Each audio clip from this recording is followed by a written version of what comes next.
que a gente percebeu é que a relação das pessoas com o dinheiro, com os bancos, ela vai mudar. Por quê? Agora, com o Open Finance, você não precisa ter uma relação direta um para um com o banco. Você pode ter um outro app como a gente, como intermediário entre as suas relações financeiras e ter esse agente, é o agente de IA que a gente usa, mais alinhado com você do que alinhado com os bancos. Então, a nossa ideia foi, beleza, como é que eu capturo esse espaço entre o banco e o cliente? E a nossa ideia foi, bom, vamos começar a testar algumas hipóteses aqui do que pode ser a maneira da gente capturar essa posição. E aí pareceu meio natural que o WhatsApp seria o jeito de hackear essa interface com o usuário, porque pô, todo mundo já usa o WhatsApp, você pega o telefone de qualquer brasileiro, vai ter 60% do tempo usado no WhatsApp. E a gente via que algumas das vezes a transação começava no WhatsApp, algum amigo te cobrando, um prestador de serviço que foi na sua casa, e mesmo assim, sei lá, você vai pagar um boleto, era mais fácil se já fosse por ali. E aí a gente criou a primeira versão, tem até uma história curiosa assim, sobre a primeira versão, que para saber como eu vou fazer uma interface com banco conversacional, é um negócio bem novo assim, né? Então, ao invés da gente pegar e já sair desenvolvendo o produto, o que a gente fez? A gente criou a ideia de uma conta de banco individualizada para cada cliente, nos primeiros 100 clientes, e o João, meu sócio, ele era a Meg nos primeiros 100 clientes. Então, ele pegava todas as pessoas, pediam para fazer Pix, pediam para pagar boleto, ele respondia na mão todo mundo e fazia o pagamento também na mão, ele conseguia fazer ali em 2 minutos, ele era bem eficiente, assim. Eu tentei um dia, para mim foi muito difícil, a gente fazia Pix 6 da manhã, a gente fazia Pix meia-noite, mas pelo menos daquele jeito a gente aprendeu como que deveria ser o fluxo da AI para poder responder a pessoa, dar o saldo dela e entregar a informação que ela precisa para fazer o pagamento. A partir disso, do produto manual, que a gente construiu o produto como ele é hoje, né? Pô, você descrevendo assim, eu acabei de perceber que eu uso a Meg B2B, na real, que é o meu mano do financeiro, tá ligado? Eu falo assim, qual é? Paga aí, por favor, tá ligado? E eu mando pra ele o comprovante, assim, eu faço tudo pelo WhatsApp mesmo, porque eu tenho uma preguiça desgraçada de acessar os bancos da empresa e tal, tudo mais. Pô, cara, e você descrevendo assim, eu percebi que eu já fui muito burro hoje, mano. Tem um negócio que eu fico muito puto, é que tem que pagar imposto, tá ligado? Aí tem lá a guia, né, do imposto de renda lá, e aí, pô, tem o QR Codezinho do Pix e tal, mas não tem o Pix copia e cola, nem nada, assim. Então eu fico, caralho, bro, como é que eu vou escanear se o meu celular é o negócio, né? Aí eu poderia só ter dado forward na Meg, tá ligado? Pode dar forward, print, isso acontece.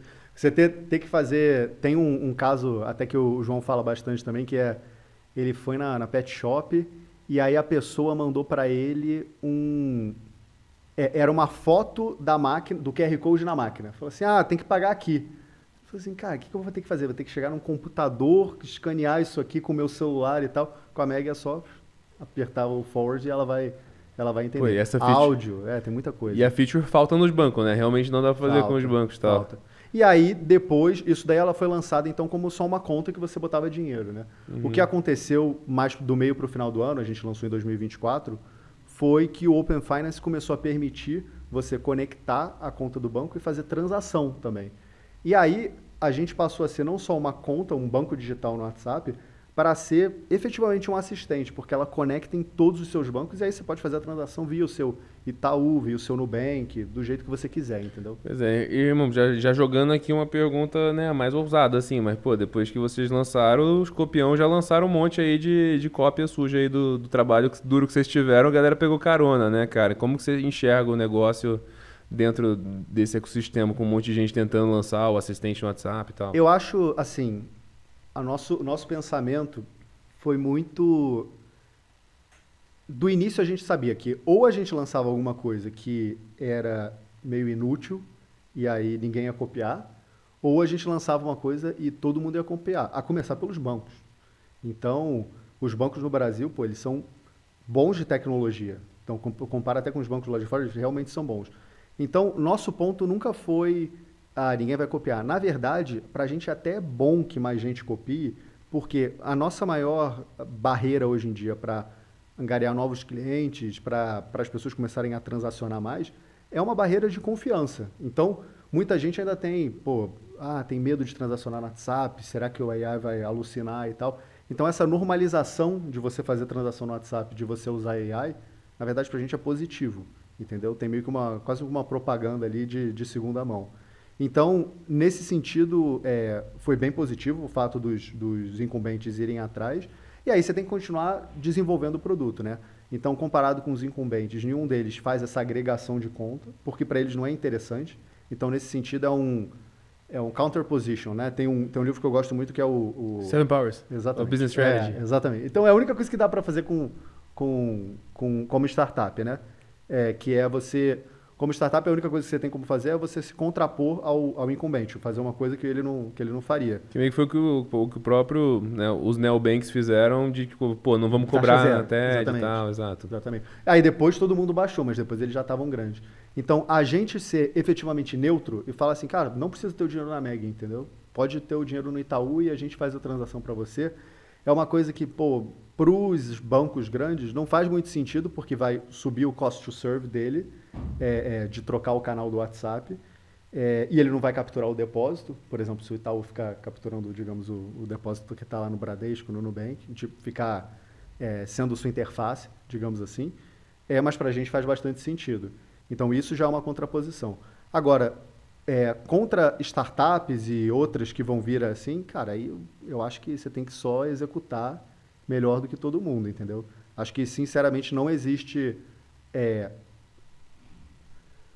uma startup contra outra, não existe estratégia que vai ganhar. O que existe é execução. Então, assim, acho muito difícil que você só putz, eu tenho uma estratégia aqui diferente. Porque se você vê que o outro está executando numa estratégia um pouco melhor, cara, você vai lá e replica. Então, eu acho que assim, execução é o que vai diferenciar uma startup da outra.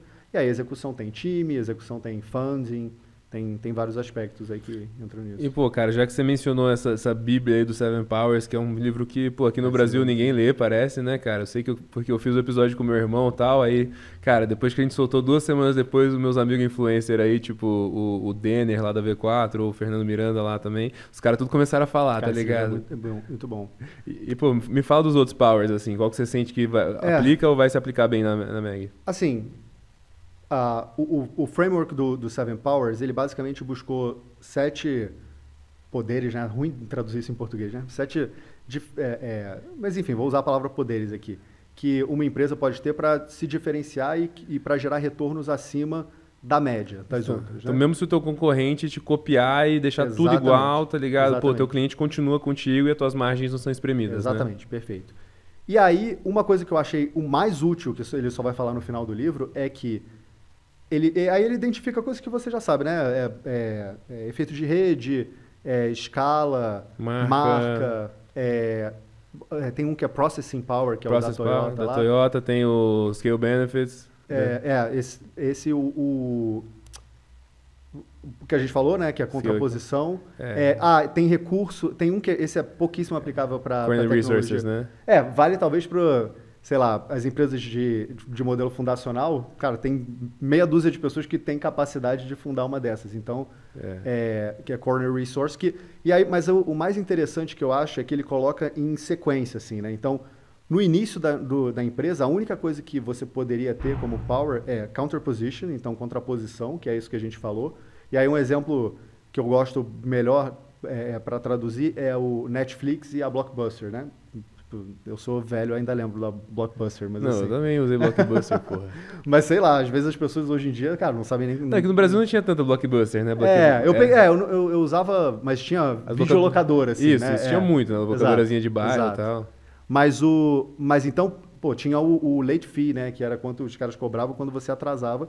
E o Netflix não tinha isso, e esse late fee era 50% da receita da Blockbuster. Então era óbvio que os caras não iam abrir mão disso por causa de um novo entrante pequenininho. Depois eles tiveram que abrir, né? Especialmente uma empresa listada, né? Exato. Então, não tem como fazer. Exato. Que é um pouco parecido com o que você falou do exemplo dos neobanks aqui, né? Pô, os bancos ganhavam bastante dinheiro com essas taxas, de taxa de conta, anuidade de cartão e tal. Eles não iam abrir mão disso por causa de um novo entrante pequenininho que está chegando agora, né? Mas então, assim, para mim, eu achei muito bom esse livro como referência para... Vamos focar nesse aqui, tá? Então, eu preciso achar uma resposta boa para que counterposition que eu tenho, senão esse business não vai fazer tanto sentido.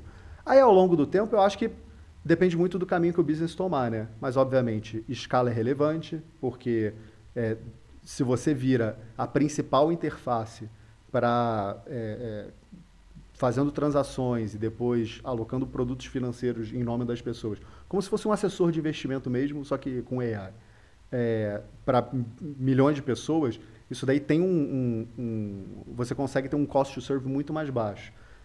Tem algum nível de processing power, esse poder ele é mais difícil de saber se tem ou não. E ninguém nunca tem isso daí, né? É tipo brand, assim, a galera acha que tem, mas no fim não tem, assim. Tipo, você acha que é muito difícil de copiar, mas não é, no fim das contas. Tem um episódio do Acquired com o Hamilton Helmer, que é o cara que escreveu, que aí ele fala que esse é um dos que as pessoas falam assim, putz, todo mundo acha que tem esse, mas é difícil ter. O exemplo que ele usa, onde efetivamente parece que tem, é na Toyota, né? Que, cara, tem tanto processo lá dentro que é muito difícil replicar, mesmo se você soubesse o que está acontecendo. Cara, hoje eu entrevistei um cara que eu acho que tem, cara. De verdade. Ele é o maior youtuber do Brasil e ninguém nunca ouviu falar dele, assim. Ele pega 2,5 bilhões de views por mês.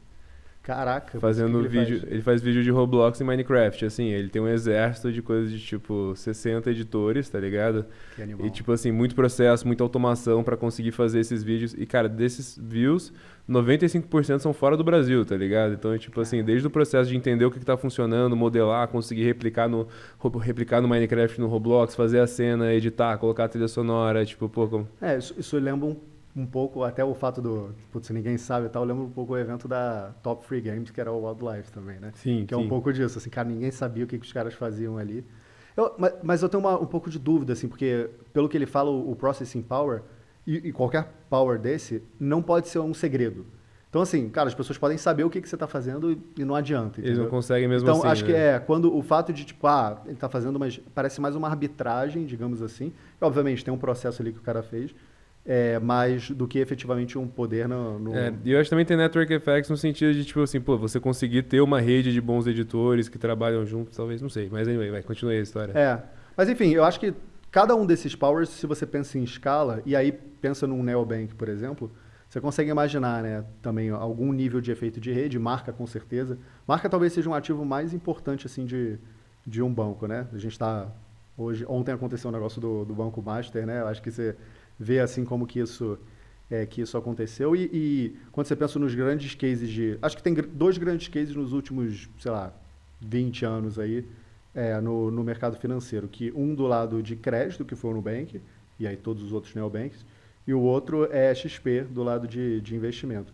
XP tem também ali a ideia de fazer os assessores, toda uma rede disso. Eu acho que tem power, entendeu? E tem marca, de certa forma.